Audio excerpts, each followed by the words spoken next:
So I did a thing. I went to North Carolina for my grandfather's 86th birthday, and I interviewed him about his art. He had no idea that we were coming down to throw him a surprise party, and we all went to dinner. It was about 20 of us. It was really, really nice. I'm so grateful that we had the time to put towards this. And I think it's extremely important to pay respect to the people in your life, especially the elderly. I don't want to say it like that, because if you really knew my grandfather, then you would know that he not only does he not look elderly, he doesn't act elderly, okay? All these art pieces that he does, like, extremely labor intensive. He's 86, moving around. He puts his stuff in local art shows, and I'm just extremely impressed with him, okay? I pray that I make it to 60. Oh gosh, 60, 86. I'm a dyslexic brain is kicking in. But I pray that I make it to 86. And as fast poof, I pray that when I'm 86, that I can remember as good as he does. Like, he is on it. Now, I know, we all have our shortcomings and stuff. I get it. Okay. He is 86, but he is kicking and moving. Okay. Moving and shaking, still driving out here in these streets. Okay. And I'm just extremely proud of him. So proud of him. And I just wanted to make this video to express that. Yes, express that, and also remember him, and have my children know who he is, or who he is, because he's alive and well. All right. Without further ado, this is my grandfather, Norman J. Bartee, to be exact. And he is an artist. He is a poet. He is a father, a grandfather, and a great grandfather. All right, let's go. I can't wait.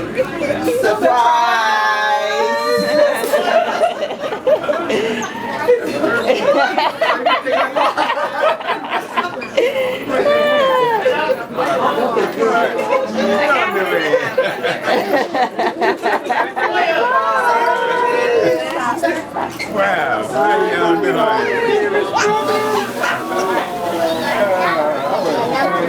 Glad to see all you. That was the boy. Thank you for doing such a good job. You almost saw that. Did you?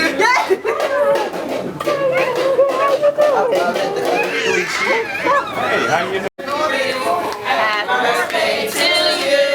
Happy birthday, dear Norman. Happy birthday to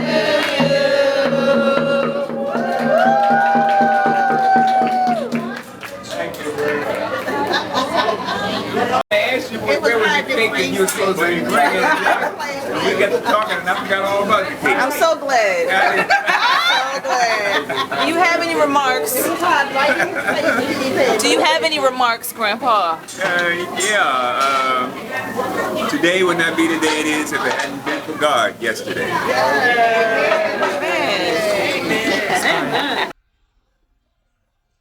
Hi, my name is Norman Bartee, Norman Jack Bartee, named after my father. And I'm approximately, well, I guess to be exact, I'm 85 years old, and I'm thankful to be alive this long. Been living here in North Carolina for about 20 years, and I'm retired now. And in my retirement, I stay busy, almost as much as I did when I was working. But I'm enjoying what I do, and I don't have to worry about getting paychecks.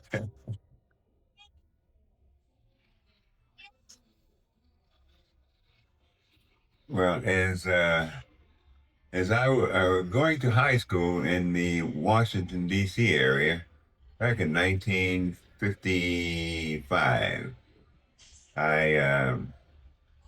had an art class, and I found so much interest in it. I just made it one of my habitual habits. So when I had chance to do nothing, I did something. Got a piece of paper and I would draw out whatever I thought was likable, and what I didn't like, I put it aside, but I wouldn't discard it because I figured I could use it somewhere, somehow, on another occasion. And I always received good grades in art, and so I would paint pictures of landscape. I never wanted to try people because I feel I wasn't good enough painting a person's face. So I did landscaping and animals, scenery, and let's see, about 2000, yeah, about a year 2000, I discovered something in my painting. I was painting on anything. I would paint on wood and make my own picture frames. And one day I had an idea of painting a picture on the back of a piece of plexiglass. Hmm. And I found that very interesting, and I didn't know exactly how to do it, but I taught myself through trial and error. And then I learned that painting it, you paint in your foreground first, and then you paint your background in, which is just the opposite of painting a canvas. Hmm. And I tried it in such a way that I wanted to surprise myself. I would buy the plexiglass, paint the picture, but I never took the paper off of the front of the plexiglass because I'm painting on the back. So I take the paper off the back or the piece of plastic that was on the back, paint everything, and then when I painted the background, then that's when I took the paper off the front, and then I was surprised, and I was amazed at what I could do by doing that. So I elaborated on it, and in time, I tried different forms of actually putting um, substance to my painting by actually incorporating sand or tree branches. Even though it was on the plastic, I would glue them in place, and then when I would put the plastic in my frame I made, I noticed that I had to make the frame a little thicker because of my objects that I put in. And from that, I noticed that when people would handle it, it was kind of heavy. And so after moving to North Carolina, I was interested in changing my way of making my art, and I found that making frames out of wood wasn't really in my interest because of the sawdust and cleaning it up.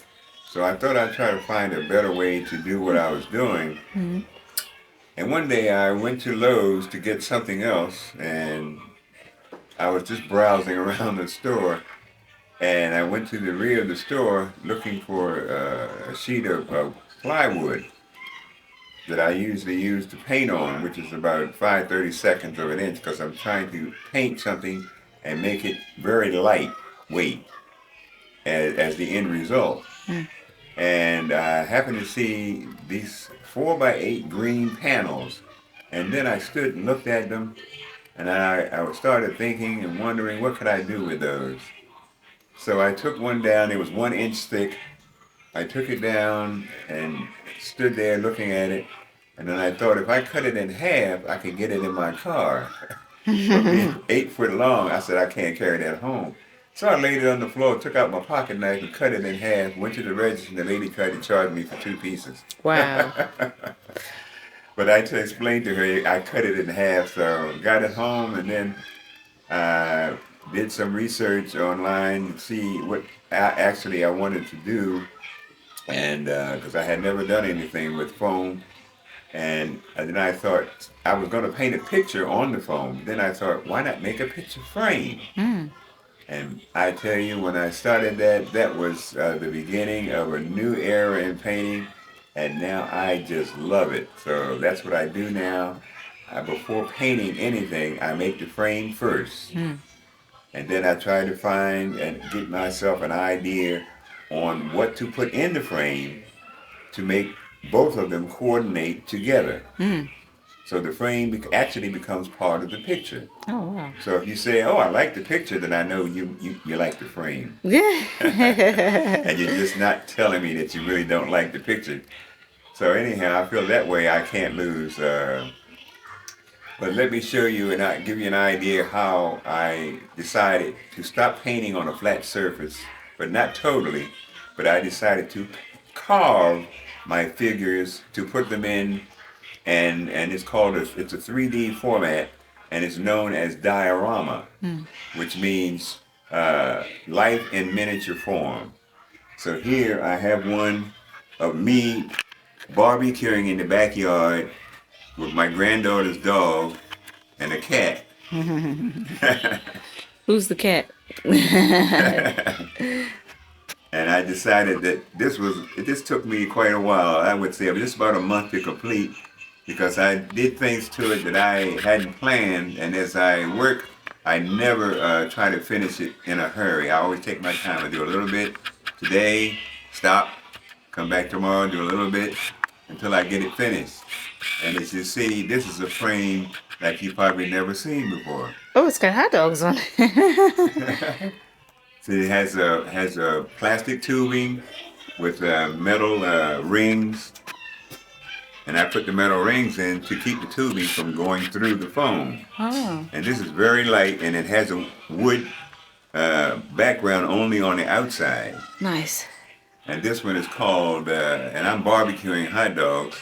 It's actually a picture of the back of the house, and it's called, "If He Drops One, It's Mine." And as you see, you can actually see right through the frame. And I thought that was pretty unique when I came up with that idea. And here the fence is made from popsicle sticks. What? Because when I do this, I try to use anything and everything that you would never think of, because I figured that would add interest. That's the way that one came out. So. Wow, that's really And cool. I never try to paint or create one that I've done before. I may do something that maybe some of the materials are like in another painting, but I try not to copy anything that I do. I just do something different every time. And lots of times I don't know what I'm going to do, because I try to do something I've never done before. And that's what makes it more interesting to me, because I feel that I can do it, but I have to take my time, and I teach myself to do certain processes. This is coated with not epoxy to give it that shine. It's something called liquid glass, and I find it's almost like epoxy. It's not scratch resistant, but you get the you get the luster of. And it dries quicker than epoxy. In other words, epoxy takes 24 hours. This, you put it on, it's dry in 2 minutes. Wow. And so every one of those hot dogs I carved by hand. They're not something I found anywhere. I actually carved them out. Wow, that's cool. Yeah.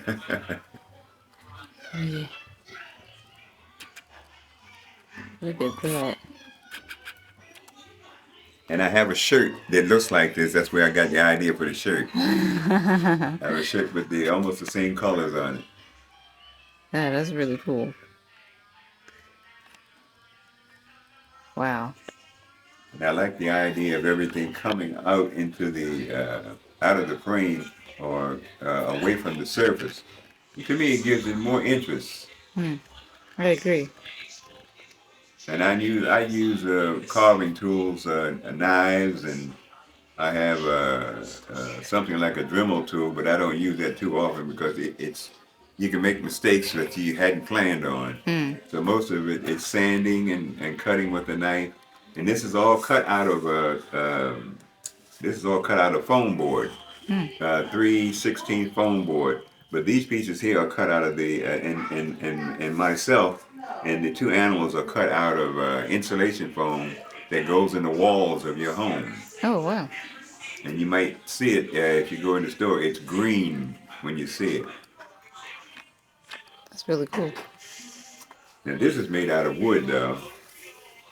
The outer frame is made out of wood, but the back is made out of foam with a wooden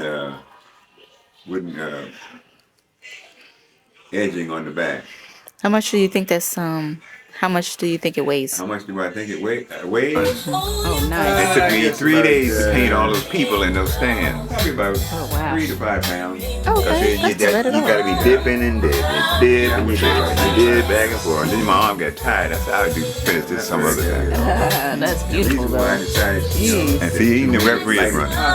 If I was to sell that in my paintings, you had to worry about getting a big old nail. This is that you buy this grass on Amazon. It's usually you see it on pool tables. Yeah. You could use those. Oh, yes. 3M Different types. glue on. It has glue on it, or it's a tape like, and you just stick it to the wall, and then it has a hook to hold the painting. And it would hold the support up to I think it said 30 pounds. Oh. And my paintings are never 30 pounds. Yeah. Because this is a 16 by 20, That's pretty awesome. 16 inches wide by 20 inches tall. And the group that I'm in, that I joined back in 2020, it's called the Matthews Artists Guild. And I'm the only black person, male, that's there. Occasionally there is a visitor that comes in, but he doesn't come in often. He's also black. He's from Africa. But I'm there most of the time, and the people are just amazed when I open up my case to take out my art, because they have never seen anything like that, because they're all painting flat surface painting, and I just don't like doing that anymore. I started out after I got out of high school painting by the numbers. I didn't like that either. That was it's programmed for you to do it that way. Right. And for what I do, half the time I don't even know what I'm going to do. I'll start it, and if it seems like it's going way I'm thinking, I'll continue with it. But if it doesn't, then I'll make something else out of it. Only 3 times have I painted over the surface, the background, when I didn't care for it. But most of the time, I've just let it be and put whatever I carve in front of what I paint in the background. Beautiful. Would you say? Use a little plexiglass here. I just did that for effect. Oh, it's got bells in it. Yeah. That's cool. There's a story to that. Now don't forget now. You have to take it so you don't get a glare feedback. Yeah, I got it. That looks beautiful. All right, let me know when you want me to describe it. All right, you go ahead. Huh? You can go ahead. Okay, this is one of one that I'm kind of proud of. I had an idea to paint 2 people having dinner, and then after I carved them out, I decided that it wasn't enough. So I tend to copy some of my designs from furniture that I see. Sometimes I've gone to websites and look at bed furniture, dining room sets, and chairs, and that's where I get my inspiration to make a picture frame. And I saw this, but it was a part of a chair, just this bottom part, and the guy was making what he called modern art. And I thought if I could do that, but make it my own. So it just had the round part here and then going across. So I added the second one, and then I put the yellow in, and then I used a gray rope, which is used for tie backs for curtains or at your window. So then I went online and ordered some other things and set them on the table and tried to figure out what could I do with them and where would I put them.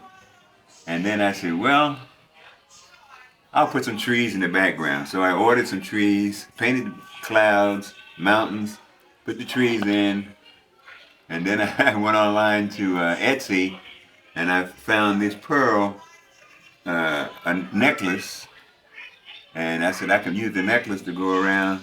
Went on Amazon and I found these bells. I said, yeah, I know what I'll do. I'll make this an engagement picture. And then I got this also from Amazon. These two dowels here, it helps to separate the bells. Then I carved out the figures, had them sitting at the table, and if you notice the diamond ring, can you see it? Yes, it's huge. And this painting, I'll tell you what the name of it is in a minute, but I want to tell you more about the frame. These are curtain tiebacks. Oh. They came. I didn't order when I ordered them. I didn't know that. Didn't pay much attention that they all went in the same direction. And when I wanted two to go this way and two to come this way. But as you can see, it didn't work out because I tried turning one and see it wind up going that way. I understand. But then I said I got to cover this foam because I know foam. If it bumps up against something, you know, when I take it to my art shows, they had ladies that volunteers that come in and hang your art, and then they take it down when the time is up, when the days are, for showing it is up. And I've gotten some of them back where the corners were bent because, you know, they're not paying attention. They don't know it's just foam, which is very soft. So to cover the foam and to keep it from being damaged, this black coat, this brown coating, I'm sorry, it goes all the way around. And it goes all the way completely around the whole thing. Is the bottom and front part of my wife's sweater. Ow. That's awesome. The part that goes around the top is the part of the sweater that comes down the front where the buttons are. And the part that goes around the base here is the part of the sweater that goes around at the bottom of the sweater. And I stretched it to get the openings to show the paint coming through. Because they were kind of closed up, so I stretched it. And as I stretched it, then I would paint it with the liquid glass, and it dries so quick to get the result like that. And if you see, there are two people in love. And if you notice the big ring on her finger, the name of this painting is She Said Yes. That's beautiful. The bells are ringing. Bells are ringing. Going to get married. She said yes. That's beautiful. Yeah, I like that. So that's the way it goes. Is that normally like how your art process is? You normally don't know where to go, and you just kind of I just. always make the frame first. Ah. And I get inspiration because sometimes I try, you see how I make my frame, Right. they kind of tie in with the picture. Right. So I just want to be different. I just don't want to do what they do. They just paint on flat surfaces and that's it. They do landscaping and pictures of buildings and then when they see mine, they go, oh! That's different. This is called a diorama. Diorama. That's when you make life in miniature. That's what it's called. Ah. Diorama. Okay. And the thing about it, with the tricks and stuff that I have never done before, like I want to copy this area. Mm-hmm. So I had some rope here in the drawer there, and I said, wonder how I can do that. And you know, it was all flimsy. I didn't do anything to this part, but just try to do. I had to put a piece on the side to support it because I figured if I just glue it to the side Right. and they grab it, it'll just come right off. Right, right. So I put something there, for it to lay on, and now I got to do the same thing to the inside. But I was planning on doing it, just gluing it on, but I said, no, I'm not. That's when I was feeling around, what could I do? See, because I use anything. This came off of a pack of buns. Wow. Another one I did, I had fun doing this one too. That one's called Eagle 1, the Fisherman 0. The eagle's gonna get that trout. Oh, most definitely. Wow, it's beautiful. And here's two that I got on view now at the hospital at the atrium. when we come into our art now, we have to go to the desk and show them, tell us who we are, because you just can't go in and then go down, because there's a stairway right there. Sit right there in the window. Yeah. They wanted to go up to the desk and identify yourself. So I made one. Is this the one? No. Art, that's my quotation. Art is a United State of mind. Nice. But I made one to identify myself. What did